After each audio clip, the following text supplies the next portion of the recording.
God Almighty. You are the King of Kings. You are the Lord of Lords. There is no one like you. You are a good God. You have blessed us beyond our Lord, our imagination, Lord.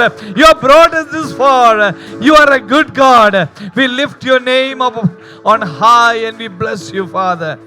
Lord, we thank you, Father God, for the privilege that you have given us to call you Abba Father and address you as our Abba Father and bring our needs before you. You care about us. You love us beyond our understanding.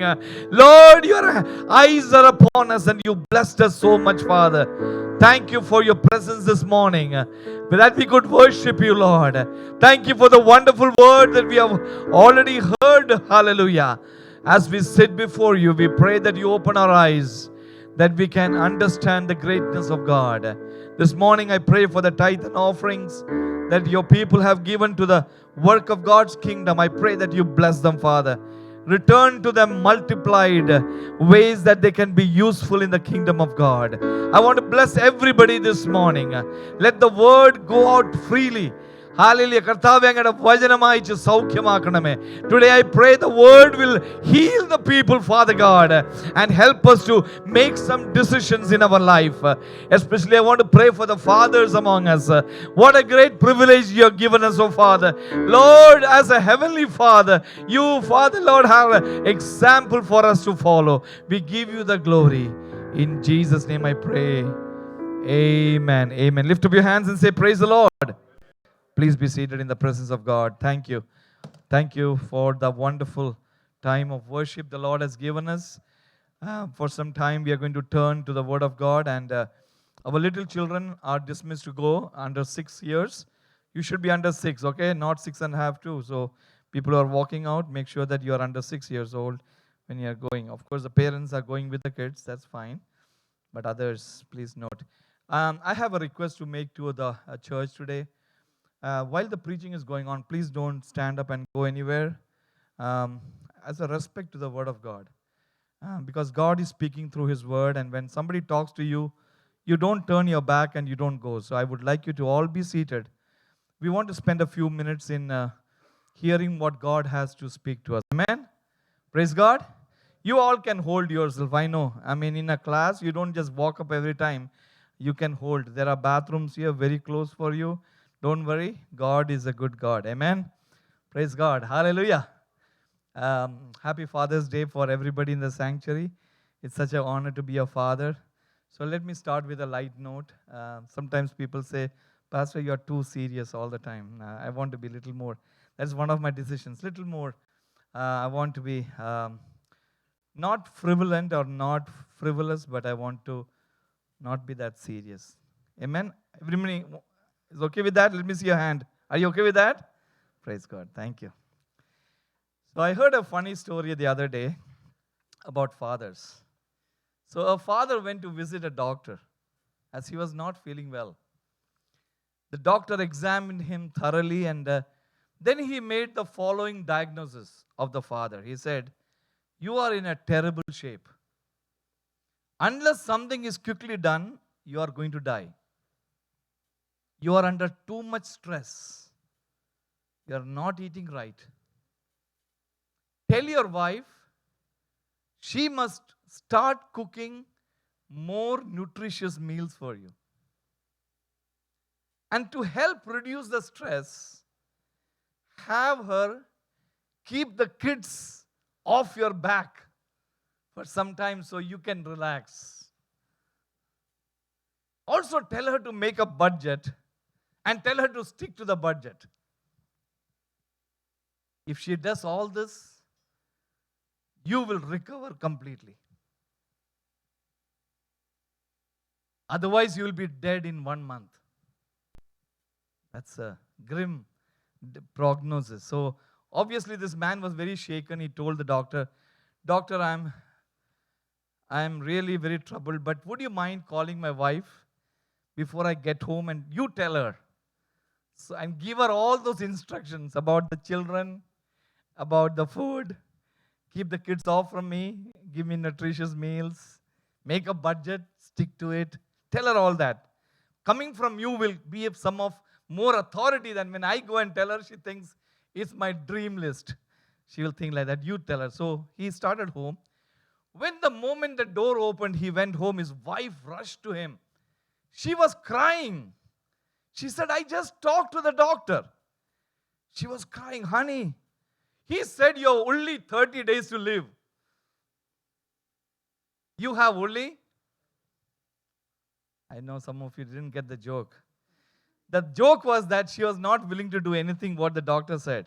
Like keeping the kids off his back or giving him nutritious meal or sticking to a budget. So she was ready to say, okay, I'm sorry that you're going to die very soon. I mean, I hope none of our sisters are like the mothers are like that. They are all very loving. They take care of the dads. That's why all of us are kind of increased in stature on the sideways where we should go up. Praise God. For a few minutes, I want to talk about for the fathers. Today, the message is for the fathers, just like I spoke to the mothers. So I want you all to take notes. Fathers, do you have a pen or something?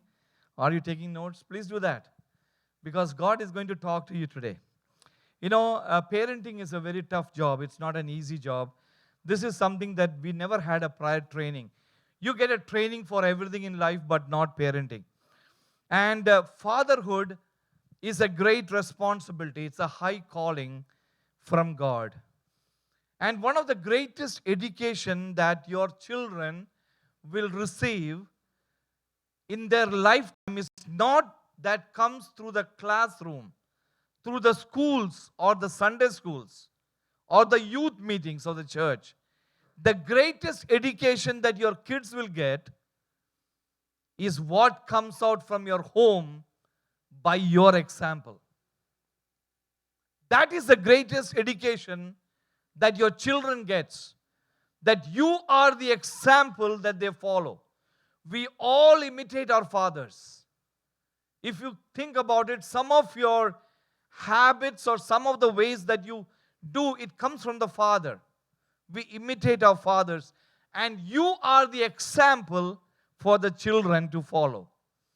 So the greatest responsibility for any father is to be a man of God before your children. There may be times in your life that you wonder, I am faithfully living for God. Does it have any impact on the life of the children? I'm telling you that you give it time, your children may forget everything else, but they will never forget the lessons that they learned from you. I still remember one time when I started my pastoral ministry, my dad gave me an advice. I will never forget. I'm not going to say what the advice is. He just told me after years of experience in a church and seeing pastors, he gave me one bit of advice that I have been following that every time it comes back to me. Many people have given me a lot of advices, but my dad, the advice that he gave me, I will never forget. And I'm not going to say that here, but it's something for a pastor. And it can only come from the dad. Nobody else can give that advice. So a child always tries to learn from you as a father. And so someone has said a quote like this: a child is not likely to find a father in God unless he or she finds something of God in his or her father. To understand the fatherhood of God or the loving nature of God the Father, the child has to first see you as the loving father. And it is very important that God has to reflect through your life to your children. And let me tell you that there is no greater fulfillment as a father. If you ask anybody, a man, we know that we all crave for, positions, job, raises, 401k, property. But let me tell you, the greatest success that you have as a father is the example that you live to your children as you teach them how to handle the difficulties of life. That is the greatest example that you as a father can give. Do you know that when Apostle John wrote in his third epistle, one chapter, very short chapter, in verse number 4, this is what John the elder wrote: I have no greater joy than to hear that my children are walking in truth. എൻ്റെ കുഞ്ഞുങ്ങൾ സത്യത്തിൽ നടക്കുന്നേക്കാളും വേറെ സന്തോഷം എനിക്കില്ല. No matter wealth is nothing, money is nothing. Nothing but if your children are walking in truth, they are following the ways of God. That is the greatest fulfillment that you will have as a father. I want to today encourage the fathers today. I don't know what you're doing in your family. I have no idea, but you know yourself, where you are and what you're doing. And today I want to encourage you. This is not meant for a condemning, but today let us understand something and learn so that we can be better fathers to our children. Throughout the past weeks, we have been learning the lives of different people of faith, the patriarchs, listed in Hebrews chapter 11. But today on this Father's Day, I want to make a small break away from the chapter. And we are going to look into the life of a godly man in the Bible by the name of Job. ഇന്ന് യോബിനെ കുറിച്ച് നമ്മൾ ചില കാര്യങ്ങൾ പഠിക്കാൻ വേണ്ടി പോകുക. We are going to learn the life of Job as a father. I don't know if you have ever thought about Job as a father. Because the first thing when we think about Job is the fact that we saw him as a man who endured indescribable sufferings and persevered until the very end, clinging on to his faith in God. That is our first thinking about Job when we think about the character of Job. In fact, in James chapter 5, turn your Bibles there. Verse number 11, James 5:11, it says, we count them blessed who endure. You have heard of the perseverance of Job and seen the end intended by the Lord, that the Lord is very compassionate and merciful. We know about the endurance, the perseverance in the face of an indescribable tragedy. He lost everything. And then he had 4 miserable friends to give him company, nobody else. They were supposed to be encouraging him, but they were accusing him actually of doing something wrong. They were trying to look under the rocks to see where did you get wrong? How did you come down so much? Why did you lose so much? There must be something wrong in you. 4 miserable friends as company. Everything gone. We know about Job in that matter. But today I want to present Job as a godly father.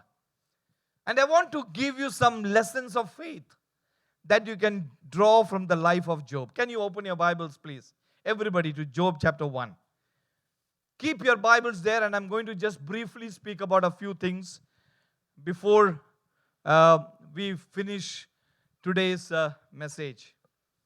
I want to give some pointers about this man called Job. He's worth following, because you know what? He was somebody whom God spoke about. God had some wonderful things to speak about Job. And if God was impressed with Job, I will tell you that it was more to do not only as a man but also as a father. Let me go into that.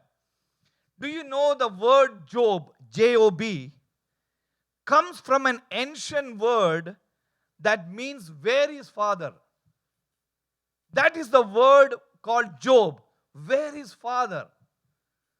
And the answer to that question is revealed in the first part of the book of Job, the first chapter, where we see that Job was there for his children. Night and day. He was there as a father. As the name says, where is father? Yes, the father was there for the children. Let me give you some faith lessons from the life of Job. First of all, very clearly the word of God says, Job had a life of integrity before God and before other people. Look at verse number 1. And I just want to briefly go through a few verses, but you please note it down. A life of integrity. It says there was a man in the land of Uz whose name was Job. That man was blameless and upright. The one who feared God and shunned evil. As you examine this verse, there are 4 things that speaks about Job. 2 which is regarding to God and 2 which is regarding to people or circumstances. With regarding to God, it says that he was an upright man. Upright means standing straight, not bent down. He was upright. His dealings, his words, his actions, his life reflected that connection, that vertical connection to God. He was upright. But on the other side, it says he was blameless. The word blameless is in connection to other people. And even God, but other people. No one could put a blame on Job. He was very careful with everything that he did and everything that he said. Nobody could point a finger and says, this man has done something wrong. He was blameless. No blame. On the second time, it says that he feared God. Devatte bhayannu. Job devatte bhayannu. Do you know, every one of us, including fathers, we know that we are the fearless in our family, but we need to fear God. Devatte nammal bhayakanam. Because the fear of God is the beginning of wisdom. If we don't have a godly fear, how can our children have godly fear? How we act, how we do things before them, how we treat men of God, servants of God, how we speak about them. That shows whether we fear God or not. Because if we fear God, we will also respect the people of God, respect the work of God. And the words that we speak, it will never put somebody down, it will only raise people up. Job feared God. Job ദൈവത്തെ ഭയന്നു. അങ്ങനൊരു ജീവിതമായിരുന്നു യോബിന്റെ ജീവിതം. Or not only he feared God, it says he shunned evil. ദുഷ്ടതയെ വെറുത്തു. Job would not go near evil. He will not even think about an evil thing. In fact, in one of the chapters in Job, he says, I made a pact with my eyes. I will not even look at a woman with lust. He did not even think about the Sermon on the Mount, but he had made some decisions in his life. I am not going to look at a woman. I am going to shun every kind of evil, every kind of temptation. Excellent example. He's before God and before men, he was the same. He appeared the same. What a testimony of consistency. Transparency. What you're inside is what you're outside. You don't lead a double life. Before God and before people. Think about that. ഒരു രണ്ടായിട്ടുള്ള ജീവിതമല്ലായിരുന്നു. ദൈവത്തിന് മുമ്പാകെ, Lord, I am pious and humble. And in the secret things you do which is not pleasing to God. അങ്ങനെയല്ലായിരുന്നു ജോബിന്റെ ജീവിതം. He was upright. He feared God. He shunned evil. And he was blameless. This is something the Bible says. യോബിനെ കുറിച്ച് ദൈവവചനം പറയുന്നത് അങ്ങനെ. That is not anybody's statement. This was his life in total. Now let me come to the second verse. It says that he had 7 sons and 3 daughters were born to him. When I was meditating on this verse, I thought I have something in common with Job. Do you know what is that? 3 daughters. Me and Job, we both have 3 daughters. But then on top of that, he has 7 more sons. We don't have. So praise God for that. He had 3 daughters. It's a wonderful. The scholars say that it was a perfect family. 3 is a number of Trinity. 3 is a unity. 7 is a number perfect in antiquity. 7 plus 3 is 10. It's a number of completeness. Good family. 7 ആൺമക്കളും 3 പെൺമക്കളും. What all do you need? Wonderful, wonderful family. But then on top of that, look down in verse number 3. He had a lot of possessions. ദാരിദ്ര്യത്തിലല്ലായിരുന്നു യോബ് നിന്നത്. He was basically a man with a lot of wealth. In those days, the wealth used to be counted with the number of animals that you have. അന്നത്തെ ധനം എന്ന് പറഞ്ഞാൽ നമുക്ക് എത്ര കന്നുകാലികളുണ്ട് അത് എണ്ണിയിട്ടായിരുന്നു. And you see the perfect numbers. I don't know, somebody took time to count all the animals of Job. He had 7,000 sheep, 3,000 camels, 500 yoke of oxen, 500 female donkeys, and a very large household. To me, it says about servants, maids, people to look after the animals. He was a big man in the land of East. And then to end that, look at verse number 3, the last part of verse number 3 says, this man was the greatest of all the people of the East. To be a greatest man, it's not a small synonym. He was the number one in every way possible. Wealth, riches, everything. I believe it must have been years of in the making he got all this wealth. He made this reputation. He was revered. And when Job would come to any crowd, the young people would stand up. They would bow down. They will not speak a word because Job is there. A great man. And we see that in the later chapters of Job when he says, when I used to come, the young man used to stand. He was a respected authority in his place. He was the greatest in the East. I'm sure this Job or this man would have a lot of influence on his children. And the children would have followed the example of parents. Let me tell you, many times our children act the way the parents act, the fathers act. The boys especially take after the father. Thinking about that, I'm remembering another funny story about little Billy.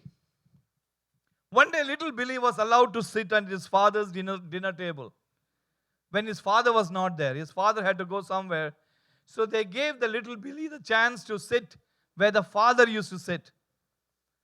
But his slightly older sister was not liking the fact that this young boy got to sit at the head of the table. So she asked him a question. So you are the father tonight, right? Okay, tell me how smart you are.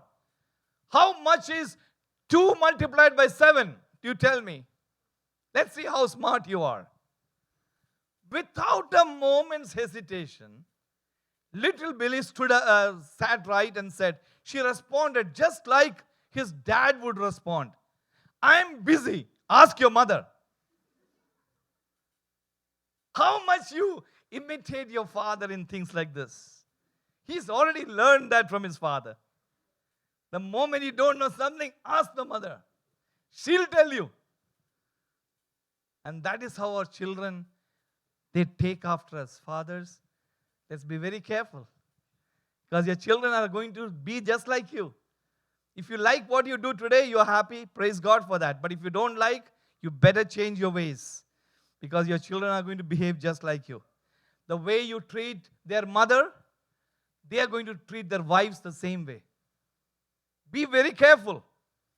I do a lot of premarital counseling and marriage counseling.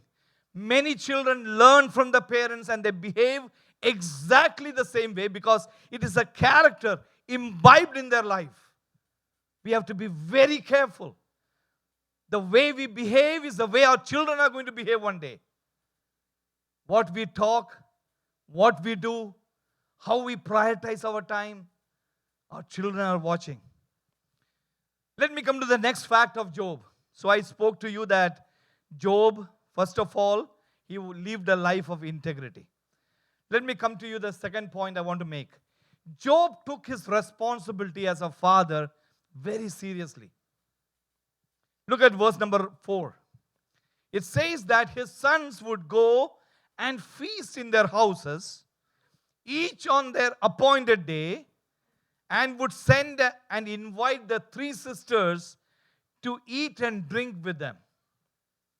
The sons used to meet together. It was a close-knit family, and they used to have feast. Now, don't take anything wrong in that.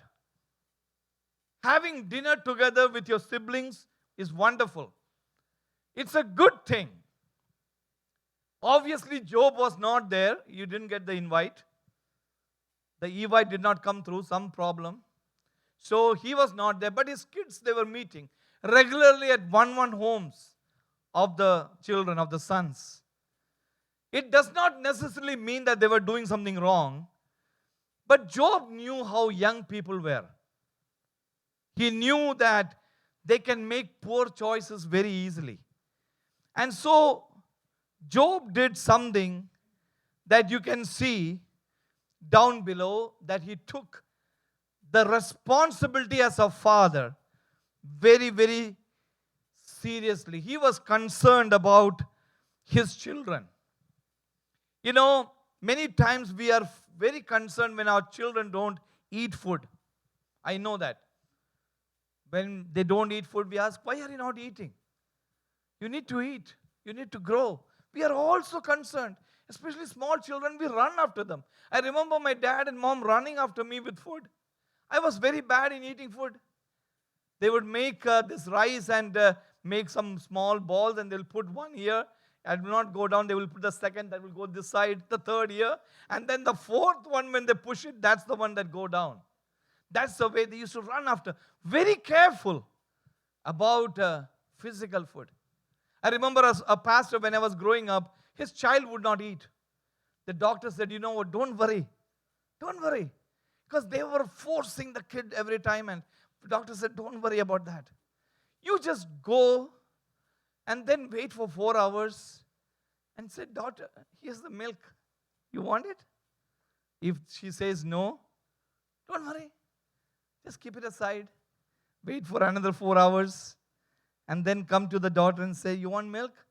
And the doctor said, at one time, that child will get hungry and thirsty, and she will start drinking. This was the only child, the daughter of this pastor and wife. And I'm telling you a true story. I'm not making this up. So, very happy the parents came, waited for 2 hours. They said, Mole, here's milk. Not drink. They kept it aside. Then they just looked around the clock. They counted 2 more hours. They said, you want milk, Mole? No. And then they just waited. They were waiting, but they were very impatient. Finally, after 6 hours, when the child would still not drink, they said, okay, let's get the child now. It's enough and enough. They caught hold of the hands. Somebody caught hold of the legs. They took a spoon and started pushing the milk into the mouth. This is how we are. Very concerned about the physical health of our children. That is good. But let me ask you this. How many are so concerned about the spiritual health of your children? Have you ever bothered if they eat any spiritual food? Are they nourished on the Word of God? Are they drinking the living water that Jesus has offered so freely? Have you ever asked our children, have you read God's Word today? I'm talking to the fathers here, not to the mothers. It is our responsibility to take care of our not only the physical, but the spiritual need of our children. Fathers need to reassert the headship or the leadership in the house. You are the leader in your home. Don't delegate it to your wife. Because if you don't do it, she will step in and do it. But I believe biblically the father is the leader and the head of the house. You are the spiritual leader. You have to lead your family towards God in whatever you do.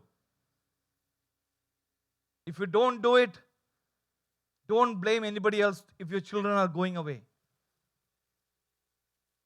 Joshua, before he handed out the leadership of Israel, in Joshua chapter 24, verse 15, he stepped in and said, this is something I'm going to do for my family. When we are here in this foreign country, there are so many attractions, so many gods that every one of you can follow. You can do whatever you want. But then he made a statement at the end of Joshua chapter 24, verse number 15. But as for me and my house, we will serve the Lord. ഞാനും എൻ്റെ കുടുംബമോ ഞങ്ങൾ യഹോവയെ സേവിക്കും. His wife did not declare that. He said, I am making this decision for me and my house. We will serve the Lord. It's a decision for the fathers. You have the leader of the house. You have the temperature of your children. You are the one to lead them closer to God. Just go beyond the temporal. Think about the eternity. Think about this time that God has given you to lead your children to godly ways. They will not be with you forever. These days we are realizing closer and closer that our children are going away. The time is done. After that, you don't have any control. Somebody else takes their life. You don't have a say in that, and don't interfere after that in the life of your children after they are married. Ever don't think about that. You have a time period. The time period is till they are raised to get married with someone else, and then you step off. Your part is over. Some people realize that very late, and then they try to say something and do something after the kids get married. That is what destroys the family many times. God has given you a window to be an example and stand before your children and train them up in godly ways. I know I'm hard on you, but you need to hear that, because I don't get to speak to fathers every day. One day a year, at least, you should take note of what God is speaking to you. Look beyond the temporary. Many times, parents want the children to be big people, IAS officers, in doctor, engineer, big names. Does not matter. Wherever they are. What is more important is the eternity where they will spend. How they are going to learn from God. How they are going to shape their character. How they are going to look at their identity. How they are going to be a blessing wherever they go. That is more important than their studies and all that. I'm not saying that is not to be neglected. But the important thing is, think about the spiritual and the inner person of your child. You should desire the salvation of your children beyond everything else. For parents, I know there are parents with small children here in the sanctuary, or you're listening to me. I know you're very much involved in the physical needs of the children. But beyond that, get involved in the spiritual life. Make sure that they'll get the right foundation. That is why the Word of God says, train up a child in the way that he should go, that when he's old, he will not depart from it. It has to be a training that comes from you. In the life of Job, you see, he was a good example before his children. And don't neglect their life, their living before God. There is a story about China, the ancient China. People wanted security from the barbaric attacks from the north side, so they built this great Chinese wall. You all know about the wall of China, right? It was so high that nobody can climb that wall. It was so thick that nobody could break down the wall. They took years of building that wall, and they kept the wall around them. They settled back. They thought they were very secure within the walls that they built around them. But do you know that during the first 100 years of that wall being built, China was invaded 3 times. Not a single time did the enemy break down the wall or climb over the wall to enter into that part of China. Do you know what they did? Every time the way they got into the security was they bribed the gatekeeper. And then they marched right through the gates into the city. The Chinese were so busy building the walls that they forgot to teach integrity to their children. These people became corrupt so that when the enemy comes, they would pay the money and they will open the breach and allow the enemy to get inside. Don't be so busy building up the physical walls around your children and neglect the spiritual wall that should come up, that they should grow. Build godly character. And that starts from reflecting our godly characters before our children. That was what Job understood in his life. He tried to build godly character into the children. There's a great evangelist called Billy Sunday. He brought many people to the Lord. He was a great evangelist. Towards the end of his life, it is said that Billy Sunday made this statement like this: the tragedy of my life is that although I led thousands of people to Jesus Christ, my own sons are not saved. That was the tragedy of Billy Sunday. The Bible gives us some examples of the priest Eli, of the prophet Samuel, of King David, great men of God, but they did not train their children properly.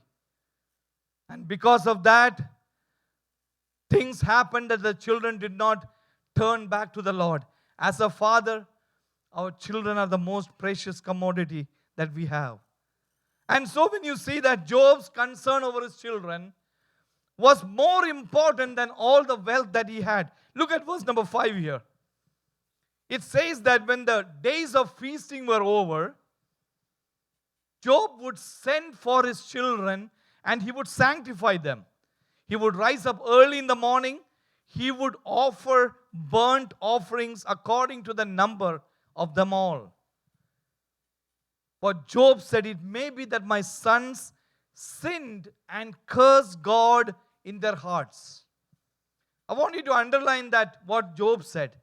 Maybe my sons had sinned and cursed God. You will see that repeated now a lot. And it says Job did that regularly. You know, the first part of the day in the life of Job was very early he would wake up in the morning. He would stand as an intercessor for his children. He would pray for his children. Who did this? It was not Job's wife. Read it carefully. It was Job who got up in the morning. For fathers who cannot get up before 7 or 8 o'clock in the morning, Job got up early in the morning. He would turn his eyes towards God and he would offer burnt offerings for each of the children. Today, in our terms, we are offering burnt offerings of praise and sacrificing to God.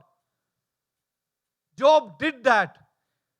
For every son, he would kill a fatted calf and say, Lord, don't take this. My son may have spoken something or cursed you during anything. I don't know.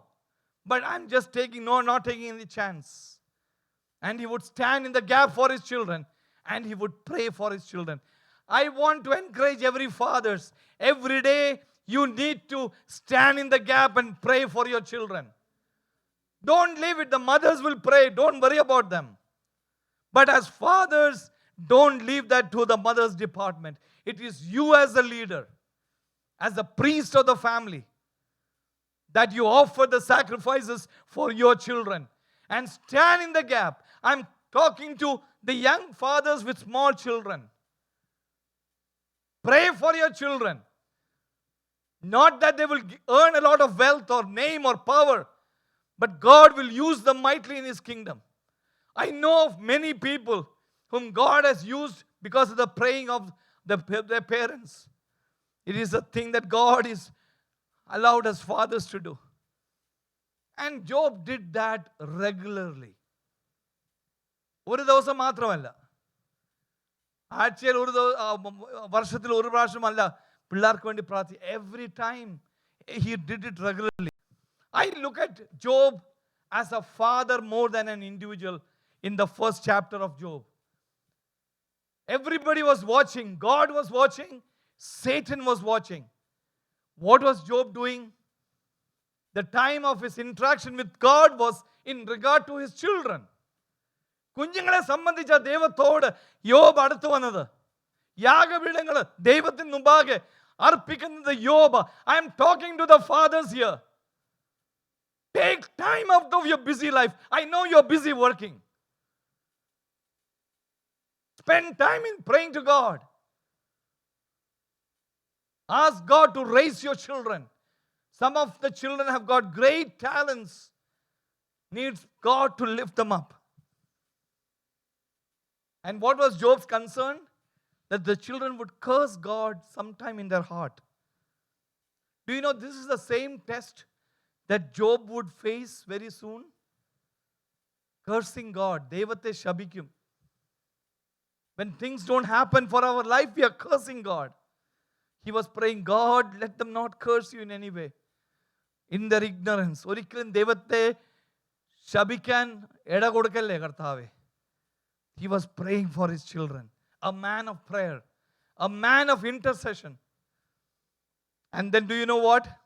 When we come to the next verses, in verses 6 to 12, God saw Job and Satan saw Job. What did Satan attack about Job? Satan attacked Job's faithfulness. And what did Satan say? Satan endo parnathu? Job is faithful because you have blessed him that much. നീ യോബിനെ അത്രയും അനുഗ്രഹിച്ചുകൊണ്ട് യോബ് എന്നും രാവിലെ എഴുന്നേറ്റ് നിന്നോട് പ്രാർത്ഥിക്കുന്നത്. Because many times, you know what? We only go to God when we need something.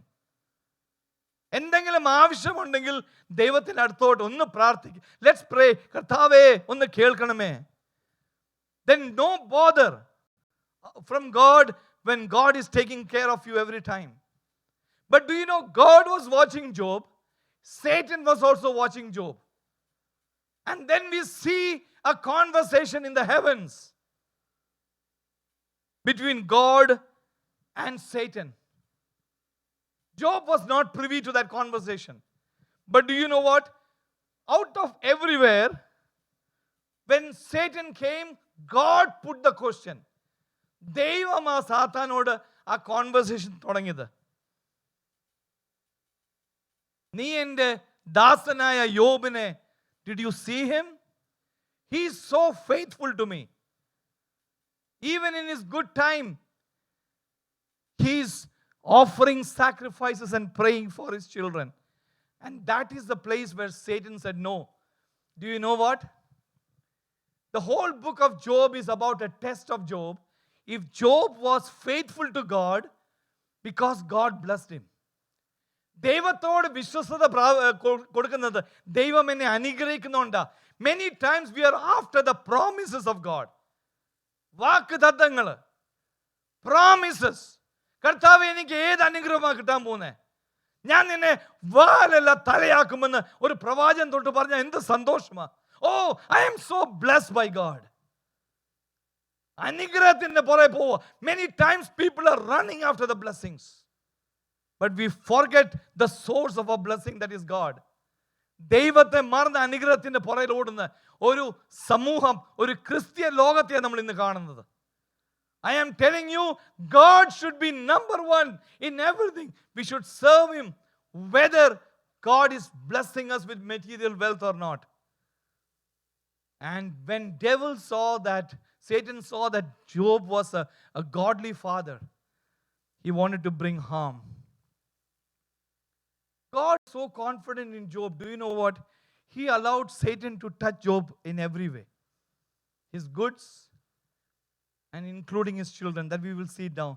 But he just said, don't kill Job. Jobine nee kollalla. Only one condition. Nee endengalum chedo, but don't kill him, please. He needs to remain alive because I want him to live and show himself as a testimony. Let me ask a question to each of you. Why do you love God? Because of something that he does for you? If God takes away everything that you have, your health and your wealth and everything, would you still love God? Would you still pray to Him? Would you take some time and come closer to God? That is the question that we need to ask ourselves. Are we serving the Lord because God has given us all these blessings? And so we look at His integrity. The next verses from 13 to 19 is a very simple description, but it is really profound. നമ്മളൊന്ന് ചിന്തിക്കുമ്പോൾ യോബിന്റെ ജീവിതത്തിൽ വന്ന് ആ കൊടുങ്കാറ്റ്, he had to undergo the hardest test anybody would ever have. This was not just the stock market falling one day. His integrity was under test. യോബ് വിശ്വസ്തനാണോ എന്നുള്ള ആ ഒരു ചോദ്യമായിരുന്നു. അതില ഇതെല്ലാം വന്ന് God just lifted up that hedge. യോബിന്റെ മതിൽ ഒന്ന് മാറ്റി കൊടുത്തു. He just took it off little bit. See what all happened from verse 13 to 19. Lack of time, I'm not going to go deeper. I'll just explain to you what all happened. First, Job lost all his oxen and donkeys and the servants through the Sabeans. They attacked like a raiding party. Only one servant made it out to tell him the bad news. Right after that, we see then he lost all his sheep. His servants got burnt up with a fire, possibly from a lightning. Only one servant escaped to tell Job of the bad news. Third, the Chaldeans formed some raiding parties. They took away all his camels. They put to sword the servants who were guarding the camels. They killed the servants. Only one servant got hold of his life. He ran to tell Job about that. And then finally the fourth one, the most disturbing. A servant comes to tell that a windstorm blew over the house. The children were sitting together to have a feast. The walls fell over them and every one of them died. എല്ലാ മക്കളും 10 മക്കളും ഒരു കാറ്റിൽ പോയി. One wind, he lost all his children. Think about that. നമ്മുടെ ജീവിതത്തിൽ അങ്ങനെ വരുവാണെങ്കിൽ നമ്മൾ എന്ത് ചെയ്യും? എല്ലാം നഷ്ടപ്പെട്ടു ജോബിന്. The only person remaining was his dear wife. യോബിന്റെ ഭാര്യ, somehow she was there with Job. She escaped. Everybody else died.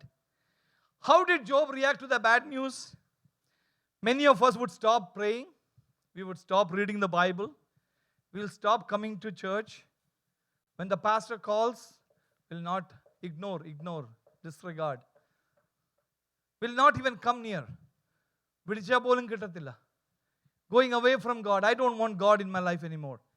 എൻ്റെ ജീവിതത്തിൽ ഞാൻ എന്താ ചെയ്തു പാസ്റ്ററെ? What did I do wrong that it came to my life? I don't want God anymore. That may be the reaction of people. But do you know what? Job, even through the loss, he remained righteous. Job never knew that both God and Satan were watching him closely. യോബിന് അറിയത്തില്ലായിരുന്നു ദൈവവും സാത്താനും നോക്കിക്കൊണ്ടിരിക്കുക. How is he reacting to the losses? He lost all his money. One day, zero, net balance. All the stock came down. മൈനസില്ല ഇപ്പം. Lost all his children. ഒരു മക്കൾ പോലും ഇല്ല. What did he do? Look there. I want us to understand that this is the greatest example of a man whose integrity was perfect. യോബ് അങ്ങോട്ടും ഇങ്ങോട്ടും കുലുങ്ങിയില്ല. എന്ത് വന്നാലും Job was knowing about God and about what God has done for him. യോബിന് അറിയാമായിരുന്നു എൻ്റെ ജീവിതത്തിൽ വന്ന നന്മകളെല്ലാം ദൈവം തന്ന നന്മകളാണ്. Not that I earned it. Today, if you're so proud about the things you have, let me tell you, every good thing comes from God.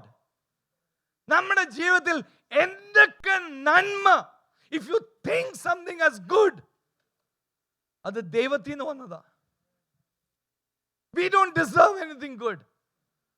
Praise God. Hallelujah. With every tragedy, you can look at what you have lost and you can be hateful. or you can look at what you have left and you can be grateful. There are two ways of looking at a tragedy in your life. And in the case of Job, he chose to be grateful. So let me come to the next point. How did Job respond to the tragedies in his life? Look at verse number 20 to 22. It says, please look your Bible. Job chapter 1 verse 20 to 22. It says, Job arose, tore his robe, shaved his head, fell on the ground, and he worshipped. He said, naked I came from my mother's womb. Naked I shall return there. The Lord gave, the Lord has taken away. Blessed be the name of the Lord. And it says very clearly, afterthought, in all this, Job did not sin or charge God with wrong. Devate padichilla Job. Whatever happened in his life. First reaction, he was very sad. His emotions we know. He tears his robe. He shaves his head. It's a sign of emotional grief. That is fine. But then he falls down and worships God. Devate aaradhikan thodangi. How can you be so grieving and still worship God? It's a testimony of his character. His life was all about that. Do you know what Job's wife came and told him? Do you still hold fast to your integrity? Look at chapter 2 verse 9. Do you still hold fast to your integrity? Curse God and die. Devate shabichu poi chagana paranja bharya. Because her eyes was all on the wealth of Job. But Job stayed resolute. I'm telling to all the fathers here, our children will see how we react in the midst of tragedies. If they find us worshiping God, that can be the greatest thing that they can learn from you. We have to be content with what we have. Don't look over the shoulder to somebody else. Don't covet other things, neighbor, their fancy cars, all the things. Don't covet. Be content. That's what we read in Philippians chapter 4 verse 11. Apostle Paul declares, not that I speak and react to need. I have learned for whatever state I am, I will be content. We need to be content with what? In our life, don't provoke your children. Don't make them angry and don't needlessly provoke them. Colossians 3:21 says, fathers, do not provoke your children lest they become discouraged. Finally, let me close here. The time is already up. Finally, we know one more character I'll tell you about Job. If you go to the final chapter of Job, the end of Job, I can see Job as a humble man who was ready to admit when he was wrong. Job, താഴ്മയും വിനയമുള്ളൊരു മനുഷ്യനായിരുന്നു. In chapter 42, verse number 3, Job says, I have uttered the things that I don't understand. Things too wonderful for me, which I did not know. ഞാൻ കാര്യങ്ങൾ പറഞ്ഞു അറിയാതെ ഞാൻ ഒത്തിരി കാര്യങ്ങൾ പറഞ്ഞു പോയി. Verse number 6, he says, I abhor myself, I repent in dust and ashes. യോബ് മടങ്ങി വന്നു ദൈവത്തിന് മുമ്പാകെ. ഞാൻ എന്നെ തന്നെ താഴ്ത്തുന്നു. And do you know what? Our fathers, we need to demonstrate some humility in front of our children. We need to show that we also face the real life challenges. I want to close. I want to ask the worship team to come forward. Let me tell you, the greatest thing about Job was not his wealth. It was his testimony as a man and as a father. You know the two characteristics of a godly father? He feared God above everything else. He shunned all kinds of evil in his life. And during the process of his tragedy, his faith grew. Let's all stand up on our feet for a moment. Can we just stand up before God? Do you know the end of Job? Let me close with what happened with Job's life. Not only the faith of Job grew through the tragedy, God restored every loss of Job.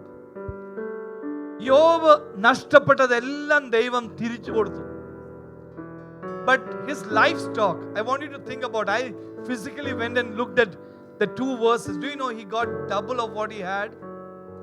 പഴയതിനേക്കാളും double ചെയ്ത് ദൈവം കൊടുത്തു. രണ്ടിരട്ടി ദൈവം യോബിന് തിരിച്ചു കൊടുത്തു. Not only he gave him double, he gave him back 7 sons and 3 daughters. And the daughters, it says, they were most beautiful in the land. He got back to become a father again. Today I want to pray for the fathers. You know, let us be like God the Father. നമുക്ക് ദൈവത്തിന്റെ കൂട്ട് നമ്മൾ ആ attributes നമുക്ക് നമ്മുടെ കുഞ്ഞുങ്ങൾക്ക് കൊടുക്കാം. You know, you as a father, remember God has gifted you children. കുഞ്ഞുങ്ങൾ ദൈവത്തിന്റെ ദാനമായിട്ട് കുറച്ച് നേരത്തിന് വേണ്ടി ദൈവം നമുക്ക് തന്നിരിക്കുന്നുണ്ട്. I want to encourage you to build on that gift that God has given. Pray over them, teach them, share with them by example, that they can grow up to be an extension of God's kingdom. Take your role as a father seriously. I want us everyone to close our eyes for a moment. Can you lift up your hands and say, Lord, I see in myself so many deficiencies. Myself, when I was preparing and I'm speaking to you, I look at myself, so many ways I could have done so much better all these years. Can you just lift up your hands? Every father who is sitting here, can you just say, Lord, I want to be an example. I want to fear you. I want to be a good example. I want to shun evil. My ways, my words, my deeds, life is going to be a reflection. Every father, lift up your hands right now. Ella pidakanmare, I want you to lift up and just don't be ashamed. Every eye is closed. I want everybody to close your eyes. I want you to say to God, Lord, let me be a godly father, like Job was, who was interceding for his children, who was praying for his children. Hallelujah. Hallelujah. Can we think about our Father in heaven? നമുക്ക് നമ്മുടെ സ്വർഗീയ പിതാവിനെ കുറിച്ച് ഒരു നിമിഷം think about this good Father as we want to be more like him. കർത്താവ് തന്നെ പറഞ്ഞു, നീ എൻ്റെ സ്വർഗീയ പിതാവിനെ പോലെ be perfect even as my heavenly Father is perfect. Today the Lord wants us to be better than what we were before. Maybe you did some mistakes in the past. Don't worry. Start a new chapter in your life. Be the father that your children needs you. Lead a life and may your focus be on the spiritual life of your children, because God is going to raise them up and they are going to be great men and women of God. Even after you're dead and gone, they will carry the torch and they will declare the glory of God. Can we sing a song right now and worship the Lord? Amen. Oh, I've heard 1,000 stories of what they think you're like, but I've heard the tender whisper of love in the dead of night, and you tell me that you're pleased and that I'm never alone. You're good, good Father. It's who you are. It's who you are. It's who you are, and I'm loved by you. It's who I am. It's who I am. It's who I am. Oh, I've seen many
good Father.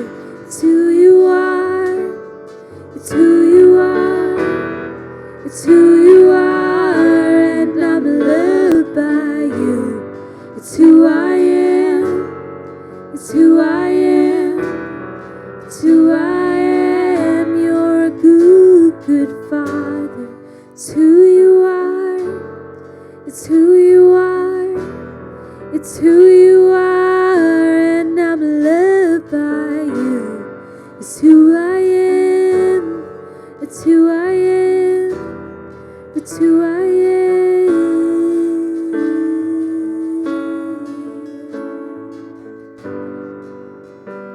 Our loving Heavenly Father, we are so grateful for the privilege that you gave each of us who are fathers today. When we cried out to you, you answered our prayers and you gave us wonderful children in our lives. Not that we deserve it, Lord. Lord, I want to thank you for the precious gifts that you have given us, Father, Lord, and a great responsibility to lead by example, to be the leader of our homes. Father, we admit that we have been short many times. We have gone back in our lives and we have said and done things that are not good, Father God. I pray, Lord, that you forgive us. I pray that you, Lord, use each and every of the fathers who are listening to me today. I pray that you make us to be godly fathers like Job was, who was praying for his children, who was the head of his family, who was never cursing God, but worshiping the Lord even in the midst of his tragedy. Help us to know that we are, Lord, kept for a short time before our children, that they will look at us and they will learn from us and they will grow to be men and women that you will use in this world. I thank you, Father God. Thank you that many couples don't have children, Father. But thank you, Lord, that you granted us these precious ones. We pray over them. We pray over all our children that you bless them and raise them up. Today, thank you for the wonderful worship that you gave us. Thank you for your dear servants of God who came and shared about the importance of, Lord, your word and prayer. It's so important, Father God. Help us to give that priority in our lives. Help us not to go back, Father Lord. Help us to move forward and do what is required from us. I bless your people in the name of the Lord. I pray that they will go and be prosperous wherever you are placing them, Father Lord. And your hand be upon us in the coming days. We give you all the glory and honor. We bless your name. In Jesus' precious name I pray. Amen. Amen. May the grace of our Lord Jesus, the love of God our Heavenly Father, and the fellowship and the communion of the Holy Spirit be with us all forever and ever. Amen. Amen. May God bless you all. Thank you. Thank you for being